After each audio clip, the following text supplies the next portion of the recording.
I assume you've seen UCLA and what they did to Maryland last night. What have you thought about them, and especially? I've watched a bunch of tape of them, and they're really good. The biggest thing is they're really physical. Defensively, they're really physical. They're not, I mean, they're fighting screens, they're fighting the post, they're fighting pick and rolls. If you don't fight, you have no chance this game. So you got to negate that part of it. Really hard to do. Not many people have been able to do it. And then when they shoot the ball, like they shot yesterday, they become, oof. I mean, they're so they're really good. They're, probably like us. There was a game they could have won and they'd be top 5, but right now they're one of those teams. When I watch, say they got a little of everything. Vasquez is like first-round draft pick.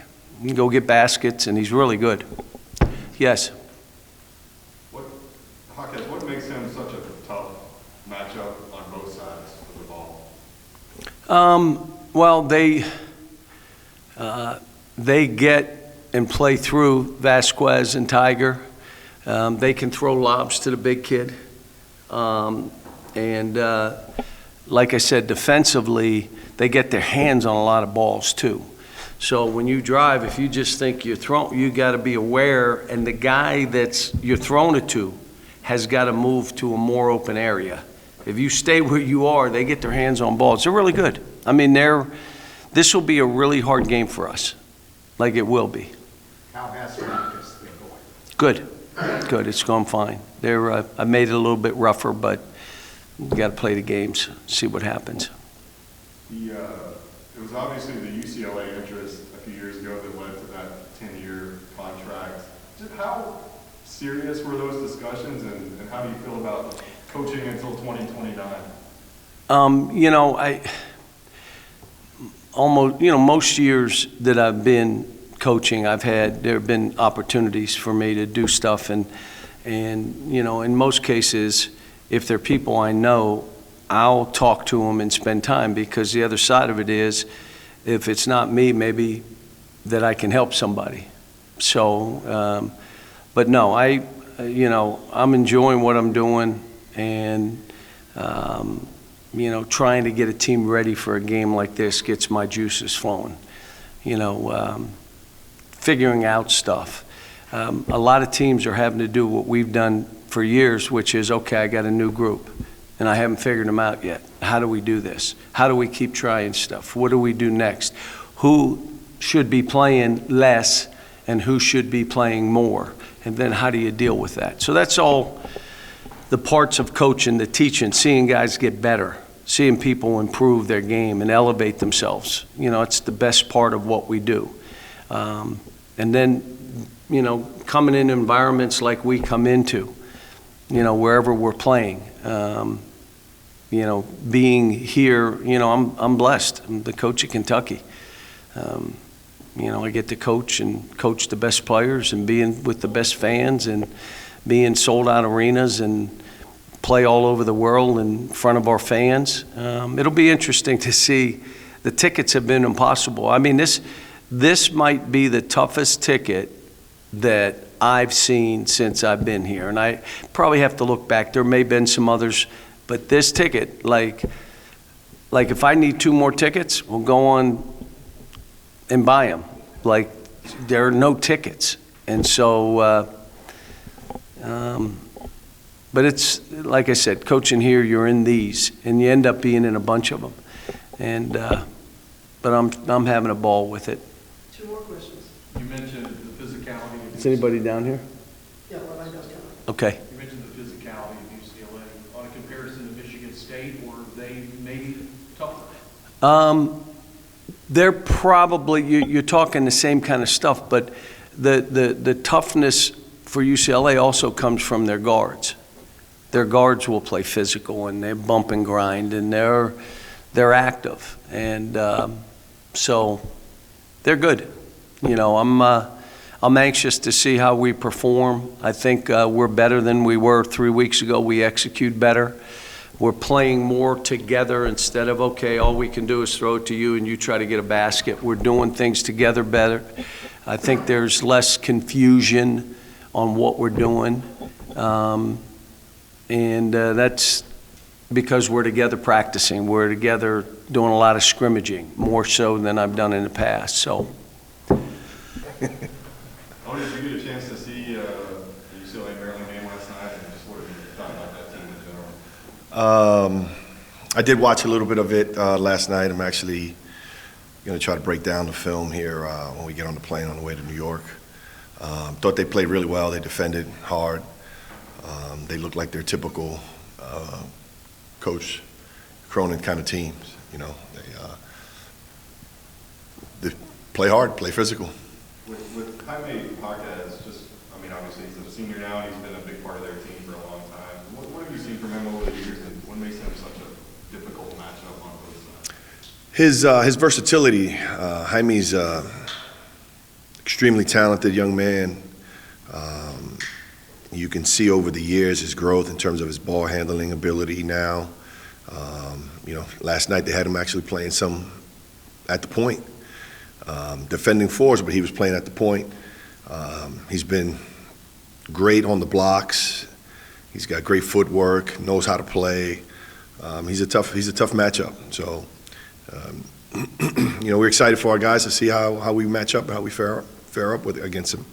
He's one of the top 10 players in college right now. Who do you think to put on him to start out with the game and maybe progressing with how else you plan on defending him throughout the whole game? We're working through some of that. Obviously, I think Jacob's going to have the majority of the challenges. Jacob is one of our best defenders who can move with him and utilize his length a little bit on him. I think Jacob will take some pride in that kind of a matchup. But we'll probably have to put a couple guys on him. Well, I know we frequently hear coaches say that you kind of play like how you practice. What are maybe some of the things that maybe haven't been translating from practice over to the game itself? Well, I don't know. I mean, this week we've had 4 great days of practice. Guys have been locked in, physical. As we get settled in with our rotation and everybody understanding our defensive principles and what's expected of each of them, I think once you get into a good rhythm like that, it translates to the games, and we're starting to see a lot of that in our games. Cal talked at the beginning of the season about wanting to hit that 25 three-pointers per game mark. You guys are currently at 21. How big of a difference is that 21 to 25 mark, and do you want to see a little bit more uptick in the three-point shooting? Yeah, we love to be able to. Let me say this: as coaches,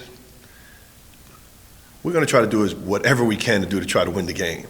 And you have the National Player of the Year who's shooting over 60% from the floor. You need to make sure that you're getting him a lot of touches as well.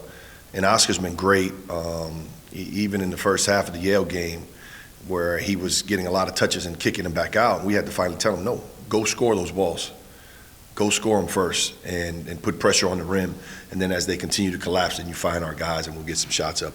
I think a lot of our shots come in transition off of our defense when we're in great rhythm.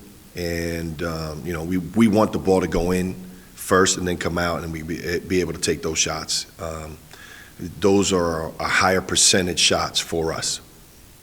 CJ's numbers are a little down based on what he's done in the past there. Is that the shooters go through slumps, or is that something he could be, doing more with getting that percentage? No, it's just,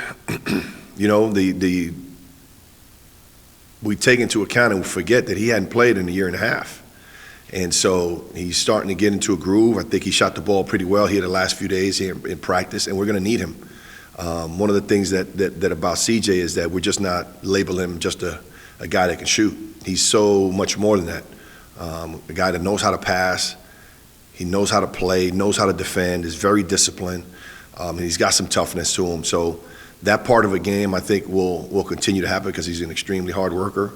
And when shooters like that, they just need 1 or 2 to go in, and then you can get going a little bit, as you guys can see from Antonio when he hits 1 or 2, and then the basket kind of opens up. So we're not too worried about that. We just need him to continue to keep working and continue to try to do the things that the team needs for us to have a chance to win.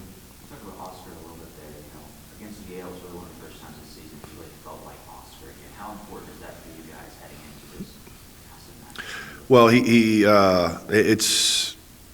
it's important. Obviously, that's one of our strengths of our team. But he had gotten into a rhythm of not just playing games, but having enough practice, having enough running to get his legs under him, so that he's not thinking about his leg and those kind of things. And that takes a little time, the rhythm.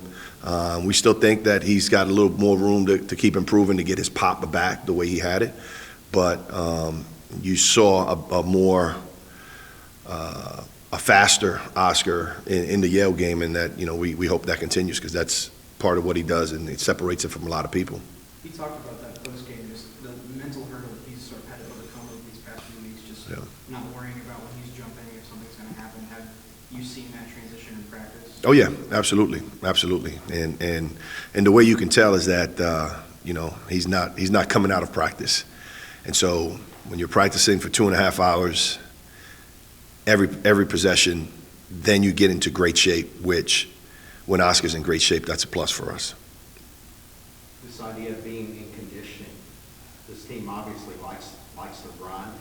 Is there anything new with the conditioning program with Brady coming on board and all his analytics that has really stood out to you?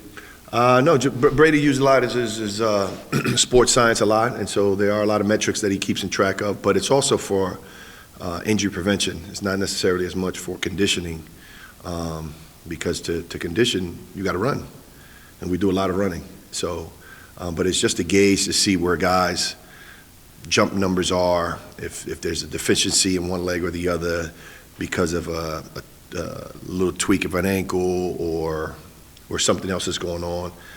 He's able to monitor that and gauge that to be able to manage the workload to try to get them to be as close as even as possible. So it's a great preventative measure that we're able to utilize because of his knowledge.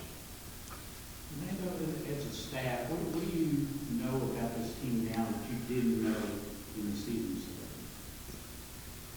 What have you learned so far? That's a good question. I think our best basketball is still ahead of us.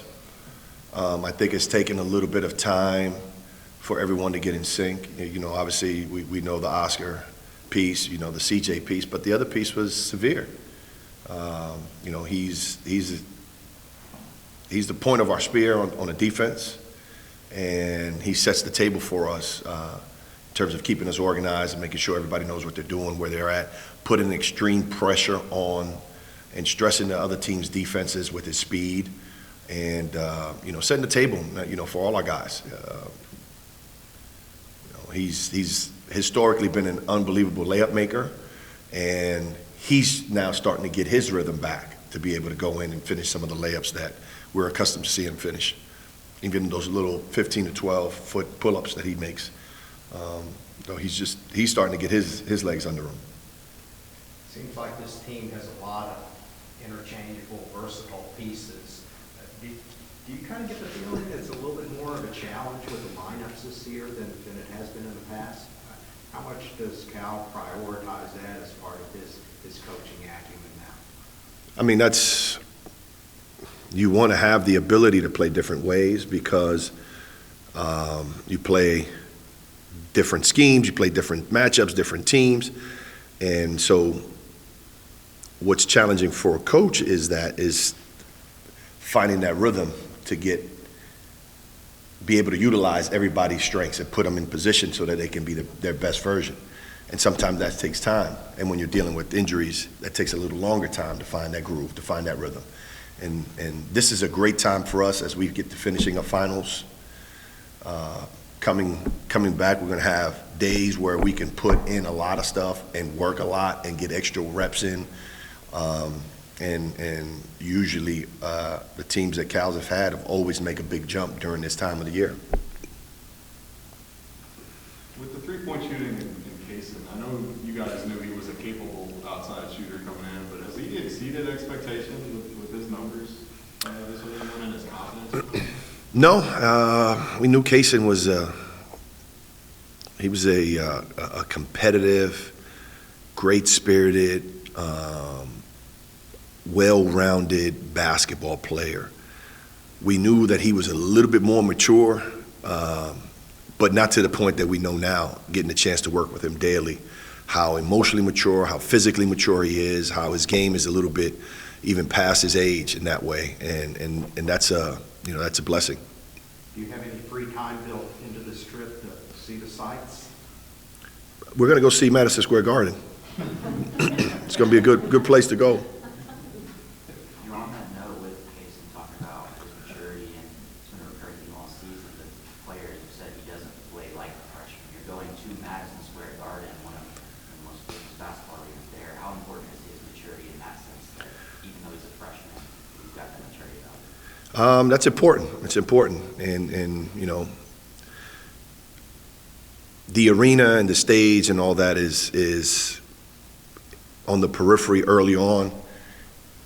Going to the O2 Arena, getting a chance to play in that facility. You walk around, you see it, you're in awe. You're gonna have that same effect when you get to the Garden. But ultimately, the baskets are 10 feet, 94 feet. You got to go play. Once you get into the sweat of competing and going, all that stuff's out the window, and it's just, it's Kentucky versus UCLA. How was the O2 Arena? It was cold. It was cold, but it was great. It was a great venue. Glad we got a chance to do that, and glad we got a chance to get the win. Made the flight back a lot easier. Any thoughts about Kenny getting that big win last night? I texted him this morning, excited for him, happy for him. It's the first of many for him. I think that he's doing a great job, and he'll continue to do a great job for him. How was it watching Reed and Justin over the weekend? It was a lot of fun. Excited about them. Excited at what they bring to the table and what they're going to be able to help us with. You could just see their talent and their abilities and what they do, and it's going to be exciting. What do you think about that class as a whole? Those 5 guys, and I know it's kind of an interesting time where it seems like you guys are trying to hit and be able to see all 5 of them in a matter of a week. It just happens to work out that the schedules fit that way, that we're able to get out and see them. We're constantly staying in touch with them, and you got to keep working them. And as we start to recruit some other classes as well, recruiting is like shaving. You got to do it every day, or it gets ugly. So we work at it, and it just happens that the timing happens to fit where we're going to be able to see everyone in the span of a week.